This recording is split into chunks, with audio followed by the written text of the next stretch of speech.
رہے, ہم لوگ آپ کی ہیلپ نہیں کریں گے. انہوں نے حضرت موسیٰ کو جاب دی, اپنے پاس اپنے گھر میں پناہ دی.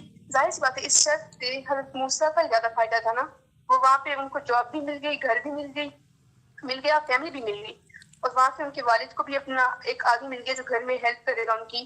اور یہ شو باقی تو ایک شوز کے وہ آدمی, وہ نبی جن کا اتنا بڑا پرپس تھا, جن نے فرعون کو دعوت دینی تھی, وہ اپنے گھر والوں کو سب کس طرح بھیجتے تھے. اس کے علاوہ اس شرط سے ہمیں یہ بھی پتہ چلتا ہے, اگر آپ نے کبھی نکاح نامہ دیکھا ہو تو اسلام اور اللہ میاں عورتوں کو حق دیتے ہیں کہ وہ اپنے نکاح نامے پہ میرج کانٹریکٹ پہ کوئی بھی شرط لکھوا سکتی ہیں. ظاہر سی بات ہے آپ نے اگلے آدمی کی حیثیت دیکھ کے شرط لکھوا, ایسا نہیں ہے کہ اگلا بندہ افورڈ نہ کر سکتا آپ بہت زیادہ شرط لکھوا دیں, لیکن میرج کانٹریکٹ نکاح نامہ آپ کو حق دیتے ہیں کہ آپ کوئی بھی شرط لکھوائیں. لیکن سب سے پہلے شادی کے ٹائم مولوی اس لائن کو کاٹ دیتے ہیں, پیجز کو لائن مار کے کاٹ دیتے ہیں, اور عورتوں ان کا حق اس طرح سے چپ چاپ چھین لیا جاتا ہے, اور آج تک کسی کو پتہ ہی نہیں ہے کہ ان کے پاس یہ حق ہے. اچھا, اس واقعے سے ہمیں ایک اور بات پتہ چلتی ہے کہ پسند کی شادی کرنا اتنا جرم نہیں ہے. حضرت موسیٰ کی واقعے سے معلوم ہوتا ہے کہ ان کی لڑکی کو پسند آ گئے تھے حضرت موسیٰ, تو ان کے والد نے ان کی بات مان لی, دنیا کی بات نہیں سنی, سب سے زیادہ اپنی بیٹی کی رضا کے لیے میٹر کرتی تھی. اسی طریقے سے اور اسٹل ان کو سپورٹ کیا, اگر وہ اسٹرگل کر رہے تھے شادی کے بعد تو ان کو سپورٹ بھی کیا فائنینشلی. اسی طریقے سے حضرت خدیجہ کا واقعہ ہے. حضرت خدیجہ جو کہ ایک اسٹرانگ انڈیپینڈنٹ بزنس وومن تھی, جنہوں نے حضرت آپ صلی اللہ علیہ وسلم کو خود پرپوز کیا تھا شادی کے لیے, اور وہ 40 سال کی تھی تک. اگر ہم آج اپنے سامنے امیجن کریں ایک عورت ہے 40 سال کی اور وہ اپنا بزنس خود چلا رہی ہے, اور وہ ایک 25 سال کے نوجوان کو خود شادی کے لیے پرپوز کرتی ہے, تو مجھے بتائیں کہ ہم لوگ اس عورت کو کس نظر سے دیکھیں گے. آج کے دور میں ہم سب بیٹھ کے خدیجہ کی مثالیں دیتے رہتے ہیں, لیکن اگر ہمارے سامنے ایسی عورت آ جائے تو ہم اس کو کس نظر سے دیکھیں گے. مجھے نہیں لگتا کہ ہم لوگ پازیٹیو دیکھیں گے. یہ ہمارے جو ہے نا ڈوئل اسٹینڈرڈس کی بات بتاتی ہے. اور دوسرا جو ہے نا, حضرت خدیجہ کی شادی 40 سال میں ہوئی تھی. اس بات سے بھی ہمیں یہ سمجھ آتا ہے کہ بیٹیوں کی شادی کرنے کے لیے جلدی کی کوئی ضرورت نہیں ہے. there is no need to rush. کو ان کے لیے اچھا اسپاؤس, اچھا شوہر مل جاتا ہے تو آپ 40 سال کی عمر تک ویٹ کر سکتے ہیں, اٹس اوکے, لیکن آپ کو دیکھ بھال کی شادی کرنی چاہیے. اور اب جو ہے نا ایک بہت بڑی مسکنسیپشن یہ ہے ہمارے کلچر میں کہ اگر کوئی عورت انڈیپینڈنٹ ہے, کوئی عورت کما رہی ہے, تو وہ پھر موڈیسٹ نہیں ہو سکتی, وہ نیک نہیں ہو سکتی, یا اسلام کو فالو کرنے والی نہیں ہو سکتی, وہ یقیناً بدتمیز ہوگی. حضرت خدیجہ بزنس وومن تھی اور اسٹل وہ موڈیسٹ تھی, اور حضرت عائشہ وہ ایک اسکالر تھی. بہت ساری صحابہ جو عورتوں کو ٹرین کرتی تھی جنگوں میں میڈیکل ہیلپ کے لیے, جو کوئی زخمی ہو جائے اس کو میڈیکل ہیلپ کرنے ٹرین کرتی تھی, اور آپ ان کی تعریف کرتے تھے, ان کو اپریشیٹ کرتے تھے. اس کے علاوہ اسلام کے دور میں بہت ساری عورتیں فارمرز تھیں. اس کا مطلب یہ ہے کہ عورتوں کا اسلام میں مقام صرف یہ نہیں ہے کہ وہ گھر بیٹھی رہیں. اگر کوئی عورت باہر نکل رہی ہے, کما رہی ہے, انڈیپینڈنٹ ہے, تو یہ جرم نہیں ہے, یا اس مطلب یہ نہیں ہے کہ وہ نیک نہیں ہو سکتی.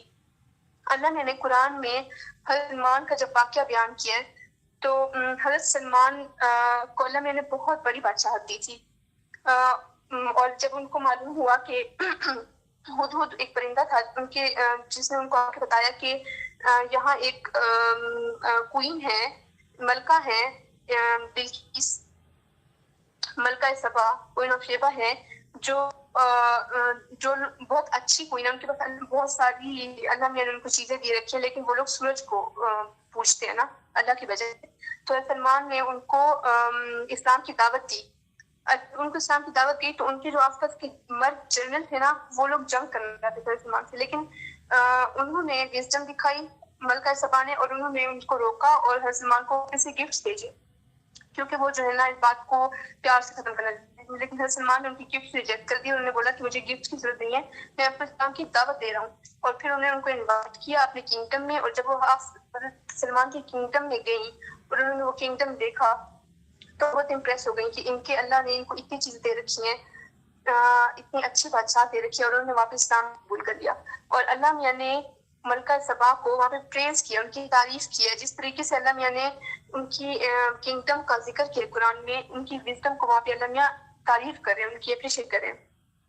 اور جب انہوں نے اسلام قبول کیا تو ان کی بستی نے، پورے کنگڈم نے اسلام قبول کر لیا تھا. اس سے یہ ثابت ہوتا ہے کہ وہ کتنی اچھی ملکہ تھی کہ انہوں نے اپنے لوگوں کا اتنا خیال رکھا ہوا تھا کہ اگر وہ اسلام قبول کیے تو ان کے پیچھے سب نے اسلام قبول کر لیا، کسی نے ان کو اپوز نہیں کیا. اور یہ واقعہ یہ شو کرتا ہے کہ عورتیں بھی مردوں کو لیڈ کر سکتی ہیں اگر وہ ان سے زیادہ ذہین ہے، اگر ان کے پاس وزڈم ہے تو. اور عورتیں کام کر سکتی، ہاں، ان کو بہت اچھے سے رخصت کرے سے، اور ان کو کوئی نہ کوئی گفٹ دے کر بھیجے. جتنی شوہر کی حیثیت ہو وہ اپنی بیوی کو گفٹ دے کر بھیجے، کیونکہ اگر وہ شادی میں آپ پر ڈیپینڈنٹ تھی تو آپ اگر باہر جائے گی تو کس طریقے سے سروائیو کرے گی، تو آپ نے اس کو کوئی نہ کوئی گفٹ دے کر بھیجنا ہے. ایسے نہیں بھیجنا، جتنی آپ کی حیثیت ہے اس کو پیسے دیں، کچھ دے کر بھیجیں. اور عدت جو ہے نا، بیوی کو اپنے شوہر کے گھر میں گزارنے کا حق ہے. اللہ میں نے بولا کہ آپ عدت کے ٹائم پہ اس کو نہیں نکال سکتے اگر وہ نہ جانا چاہیے، اس کے پاس کوئی جگہ نہ ہو جانے کے لیے تو عدت اپنے شوہر کے گھر میں گزار سکتی ہے. اور دوسرا، اس عدت کے ٹائم اس کا خرچ اس کا شوہر ہی اٹھائے گا. یہ کتنا آپ کو یہ پڑھ کے اللہ میں پیار آئے گا کہ اللہ میاں نے عورت کا طلاق کے بعد بھی شوہر پہ اتنا حق رکھا ہے اور اس کا اتنا خیال کیا ہے. اچھا، اب ہمارے کلچر میں جو عورت نے اب کی آواز اٹھائے اس کو بہت ہی تمیز سمجھے جاتے ہیں، حالانکہ اسلام عورت کو اپنے رائٹس کے لیے بولنے کا بولتے ہیں. اللہ میاں نے بولا کہ جو انسان ناانصاف، اگر ایک بندہ آپ کے ساتھ آپ پر ظلم کر رہا ہے اور آپ مظلوم بن کے بیٹھے ہوئے ہیں، آپ ناانصافی برداشت کریں تو آپ اس ظالم کے جتنا گنہگار ہیں. زہار ہوتا تھا میں زہار یہ تھا کہ شوہر جو ہے نا غصے میں آ کے اپنی بیویوں کو کہہ دیتے تھے کہ تم میرے لیے میری ماں کی جیسی ہو، اور اس کے بعد وہ بیوی اپنے شوہر پہ حرام ہو جاتی تھی، اور اس کے بعد وہ نہ ہی دوسری شادی کر سکتی تھی، نہ اس کو چھوڑ کے جا سکتی تھی، وہ اس کے گھر میں قیدی بن کے رہتی تھی. اور یہ وہ کامن پریکٹس تھی عرب میں نا، یہ ہر دوسرا بندہ کر رہا ہوتا تھا.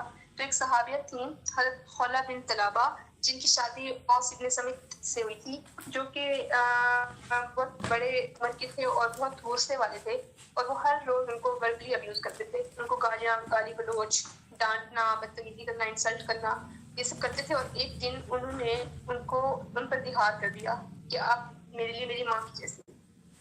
اور یہ ایسی ڈیورس تھی جس کے بعد عورت کو کوئی حق نہیں رہتا تھا. اچھا، نیکسٹ ڈے اور ان کے پاس آئے، ان کے جیسے کچھ ہوا ہے، انٹیمیٹ ہونے کی کوشش کی، تو اللہ نے ان کو اپنے آپ سے دور کیا اور وہ آپ سے کے پاس گئی، اور آپ ان کے پاس جا کے انہیں شکایت کی کہ آپ وسلم یہ عورتوں کے ساتھ ناانصافی ہے، آپ جو ہے اس کے بارے میں مجھے کچھ حکم دیں. تو آپ نے ان کو تب صبر کا حکم دیا، اور آپ نے بولا کہ آپ جا کے اپنے شوہر کے ساتھ واپس سے اپنا رشتہ قائم کر لیں اور تھوڑا سا صبر کر لیں. لیکن انہوں نے صبر نہیں کیا، وہ گئیں اور انہوں نے آپ سے اللہ تعالیٰ سے ڈائریکٹ دعا کی. انہوں نے اللہ میاں سے دعا کی، اور ان کی دعا پوری ہونے سے پہلے اللہ میاں نے ان کے لیے ایک پوری سورت نازل کر دی.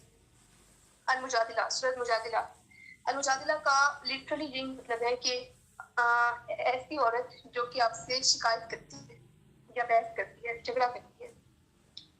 اللہ میاں نے اس صورت میں پہلی آیت اللہ میاں نے کی کہ بے شک اللہ نے سن لی ہے اس عورت کی بات جو اے محمد آپ سے آ کی شکایت کرتی ہے، بحث کرتی ہے اپنے شوہر کے بارے میں، اور ڈائریکٹ کمپلین کرتی ہے اللہ میاں سے. اور اللہ میاں نے اس صورت میں زہار کو منقرن کر دیا. اللہ میاں نے 3 شرائط رکھتی ہیں کہ اگر کوئی شخص اپنی بیوی پہ زہار کرے گا تو یا تو اس کو ایک غلام آزاد کرانا پڑے گا، یا وہ 2 مہینے کے مسلسل روزے رکھے، یا وہ 60 مسکینوں کو کھانا کھلائے. اور اگر تو یہ تینوں نہیں کر سکتا تو تب تک اسے اپنی بیوی کے قریب جانے کی ضرورت نہیں. اور یہ واحد صورت ہے جس میں اللہ میاں نے ہر آیت میں لفظ اللہ کو مینشن کیا ہے. اٹ شوز کہ اللہ میاں نے کتنے پیار سے، کتنے قریب سے ان کی بات سنی تھی. اور اگر قرآن اور اگر اسلام میں عورتوں کا اپنے لیے، اپنے حق کے لیے بولنا، اپنے لیے کھڑا ہونا اتنا ہی بڑا جرم ہوتا تو اللہ میں کبھی بھی حضرت خولہ کے لیے صورت نازل نہ کرتے. اسی طرح اگر ہم قرآن کو دیکھیں تو اللہ میاں جتنی جگہ بھی عورتوں کے بارے میں انجسٹس عورتوں کے ساتھ ہوئی ہے، یا ان کے بارے میں کوئی بھی ایسی بات ہوئی ہے جو کہ ٹھیک نہیں تھی، قرآن ڈائریکٹلی انٹروین کرتا ہے. اللہ میاں ڈائریکٹلی انٹروین کرتے ہیں اور ان کے لیے آیات نازل کر دیتے ہیں.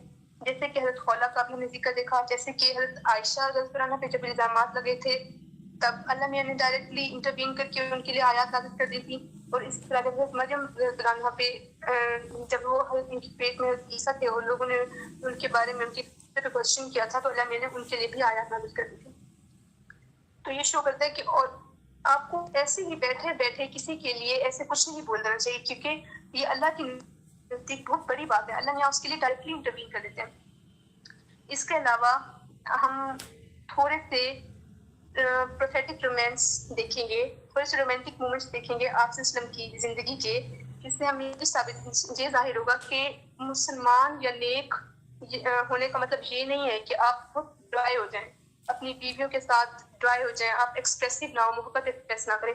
آپ اسلم حضرت عائشہ کو نک نیمز سے بلاتے تھے، آپ کو اپنی بیویوں کو پیارے پیارے نک نیمز دینے چاہیے۔ آپ حضرت عائشہ کو حدیث میں آتے کہ نک نیمز سے بلاتے تھے۔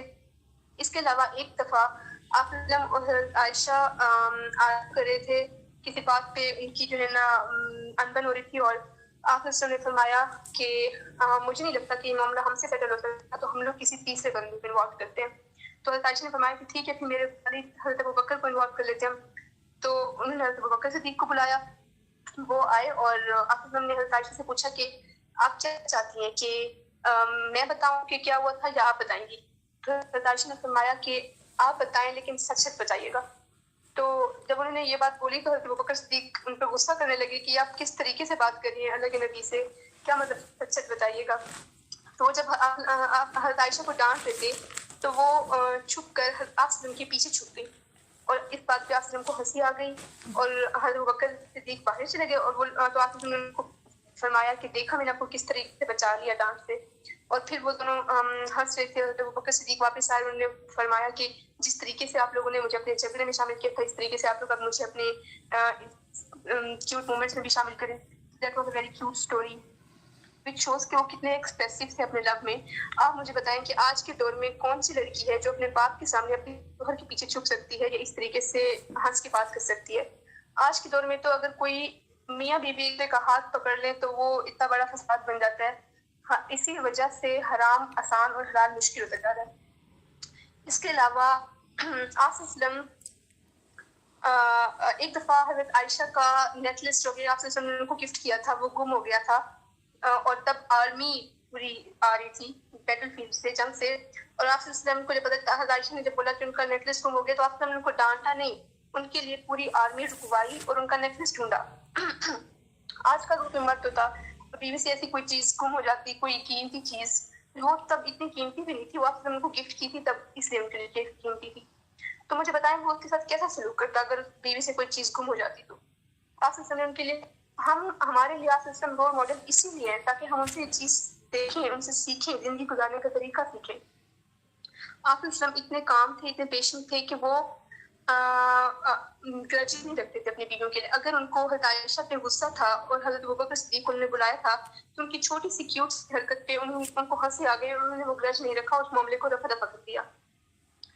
اس کے علاوہ آپ سے ایک دفعہ صحابہ نے پوچھا کہ یا رسول اللہ آپ کو اس دنیا میں سب سے زیادہ کس سے محبت ہے؟ تو آپ نے فرمایا عائشہ سے۔ اب مجھے بتائیں آپ سے زیادہ غیرت مند کون ہوگا؟ دل وہ مردوں میں کے بیچ میں بیٹھے ہوئے ہیں، صحابہ کے بیچ میں بیٹھے ہوئے ہیں، ان سے انہوں نے پوچھا کہ آپ سے زیادہ غیرت مند کہ آپ کو سب سے زیادہ دنیا میں کس سے محبت ہے؟ تو انہوں نے بولا عائشہ سے۔ آج کے دور میں کتنے مرد ہیں جو کسی دوسرے کے سامنے اپنی بیوی کا ذکر بھی برداشت کریں، تعریف کرنا تو دور کی بات ہے۔ پھر صحابہ نے بولا کہ نہیں رسول اللہ، میرا مطلب تھا کہ آپ کو مردوں میں سب سے زیادہ کون پسند ہے؟ تو آپ نے فرمایا ابوہا، عائشہ کا باپ۔ وہ کہہ سکتے تھے کہ مجھے ابو بکر صدیق پسند ہے، میرے دوست ابو بکر صدیق پسند ہے، لیکن انہوں نے حضرت عائشہ کے ریفرنس سے ان کا ذکر کیا، جو کہ یہ ثابت کرتا ہے کہ ان کو اپنی بیوی سے کتنی محبت تھی اور ان کی کتنی رسپیکٹ کرتے تھے۔ اچھا، اس کے علاوہ ایک آیت ہے مارنے کے بارے میں جس کو بہت زیادہ یوز کرتے ہیں لوگ اپنے فائدے کے لیے، کہ اللہ میاں نے ان کو مارنے کا حق دیا مرد کو۔ اللہ میاں نے قرآن میں فرمایا مارنے کی جو آیت ہے وہ یہ ہے کہ اگر آپ اپنی بیوی کو کھلم کھلا اپنی آنکھوں سے اڈلٹری کرتے ہوئے دیکھیں، برائی کرتے ہوئے دیکھیں، اس کے بعد سب سے پہلے آپ نے کیا کرنا ہے؟ اس کو سمجھانا ہے اپنی بیوی کو۔ پہلی شرط کیا ہے؟ سمجھانا ہے اتنے بڑے گناہ کے بعد۔ اور اگر آپ نہ سمجھے تو دوسرے نمبر پہ آپ نے اس سے بستر لگ کر دینا ہے، اور تیسرے نمبر پہ آپ نے اس کو اسٹرائک کرنا ہے، ہلکا سا مارنا ہے جس سے اس کو درد نہ ہو، نہ اس کے چہرے پہ نہیں مارنا، نہ ہی اس کو نشانات بنے، نہ ہی اس کو درد ہو۔ اچھا، ایک تو اللہ میاں نے یہ بتا کے بندے کو بہت زیادہ ریسٹرکٹ کر دیا کہ آپ نے مارنا ہے تو اتنے بڑی بات کے بعد مارنا ہے، اس سے پہلے کوئی بھی بات ہو جائے تو آپ کو مارنے کا حق نہیں ہے. اور مارنے کا جب اللہ نے بتایا تو وہ بھی کس طرح مارنا ہے. ایسا مارنا ہے کہ نہ آپ چہرے پر ماریں، نہ ہی کوئی نشانات بنے، نہ ہی اس کو کوئی درد ہو. اگر ہم یہ شرائط دیکھیں تو مارنا بالکل کینسل ہو جاتا ہے نا. ایسا مارنا پھر کیا مارنا ہوا جس سے نہ اگلے کو درد ہو رہا ہے، نہ اس کو نشان بن رہے ہیں، نہ آپ اس کو چہرے پہ مار سکتے ہیں. اللہ نے یہ بیان کر کے ایک طرف سے انسان کو اتنا ریسٹرکٹ کر دیا، اتنا لمیٹڈ کر دیا ہے کہ وہ مار ہی نہیں سکتا. اٹ ایکچولی شوز کہ آپ کو مارنا نہیں ہے. اور آپ وسلم کی اگر ہم زندگی دیکھیں تو وہ اتنے لونگ تھے اپنی بیویوں کے ساتھ. انہوں نے کبھی اپنی بیویوں سے غصے میں بات بھی نہیں کی تھی، اونچی آواز میں بات نہیں کی تھی. اس کے علاوہ ایک اور میٹر ہے جو بہت زیادہ اٹھتا ہے کہ عورت کی گواہی مرد سے آدھی ہے. اب اللہ نے ایک اسپیسیفک میٹر قرآن میں ڈسکس کیا جس میں فائنینس کی بات ہے، جو اور اللہ نے بولا کہ اگر آپ کو اس معاملے میں گواہی چاہیے ہو تو آپ ایک مرد اور 2 عورتوں کو بلا لیں گواہی کے لیے، ایک مرد یا 2 عورتوں کو. تو اس سے یہ بولا جاتا ہے کہ عورت کی گواہی آدھی ہے، 2 عورتوں کی گواہی ایک مرد کے برابر ہے. حالانکہ یہ اسپیسیفک میٹر کے لیے، کیونکہ یہ تو فائنینس معاملے میں مرد زیادہ بہتر ہوتے ہیں اور اللہ نے کو پتا ہے وزڈم کا کہ کس بندے کی کس چیز میں زیادہ وزڈم ہے اور اللہ نے اسی حساب سے اس کی گواہی وہ کریں گے. اور دوسرا، عورت کے لیے بار بار گواہی دینا جانا ایزی نہیں ہے. مرد ایزی ہے، وہ بار بار گواہی دینے جا سکتا ہے. اور تیسرا، عورتوں کو اگر وہ کسی مردوں سے بھری جگہ پہ گواہی دینے جا رہی ہیں تو اس کو مورل سپورٹ کی ضرورت ہوگی. اس لیے اللہ نے 2 عورتیں کر دی تاکہ وہ ایک دوسرے کو سپورٹ کریں. اور اگر عورت کی گواہی آدھی ہوتی تو 2000 سے زائد احادیث ہیں جو خالی حضرت گواہی پہ ہم لوگ آج تک مانتے ہیں. اور اگر عورت کی آدھی ہوتی تو شاید ہم وہ احادیث کبھی مانتے نہ، کیونکہ وہ حضرت عائشہ نے بتائی اور وہ آدھی گواہی ہوگی. آدھی گواہی والی احادیث شاید کنسیڈر ہی نہ ہوتی کبھی. اٹ شوز کہ ہم لوگ قرآن کی آیات کو کس طریقے سے اپنی مرضی سے موڑ کر لیتے ہیں اور کبھی خود سے پڑھنے کی کوشش ہی نہیں کرتے کہ ایکچوئل میں اللہ نے کیا کہنے کی کوشش کی ہے. That's it from my side. Thank you so much.